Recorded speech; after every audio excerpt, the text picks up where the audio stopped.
التقویٰ ہا ہونا. اب یہ پھر جوامع الکلم میں سے. تقویٰ کا ہمارا تصور کیا ہے؟ ایک خاص نقشہ ہے، خاص لباس ہے، خاص وضاقت ہے، داڑھی بھی لمبی ہے اور اوپر عمامہ بھی ہے، اور جو ہے وہ شلوار یا جو بھی ہے پاجامہ وہ بھی ٹخنوں سے اوپر ہے، یا تہبند ہے تو وہ بھی نصف ساق تک ہے، وغیرہ وغیرہ. ہم اسے کہیں گے متقی. اصل تقویٰ یہاں ہے. کیا پتہ اس کے اندر ان چیزوں پر ریاکاری موجود ہو، تو ریاکاری بھی وہی زیرو سے ضرب دے کر ہر شے کو ضرب کر دے. بلکہ اسے تو شرک فرمایا ہے.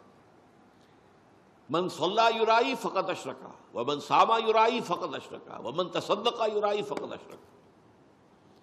جس نے نماز پڑھی دکھاوے کے لیے اس نے شرک کیا، جس نے روزہ رکھا دکھاوے کے لیے اس نے شرک کیا، جس نے خیرات دی دکھاوے کے لیے اس نے شرک کیا. شرک. تو اس اعتبار سے التقویٰ یہاں ہے اصل تقویٰ، نیت. لیس البر ان تولوا وجوہکم قبل المشرق والمغرب ولکن البر من آمن باللہ والیوم الآخر والملائکۃ والکتاب والنبیین.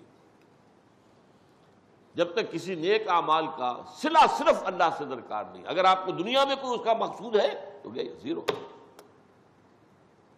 شہرت مطلوب ہے، عزت مطلوب ہے، دولت مطلوب ہے تو زیرو ہو جائے.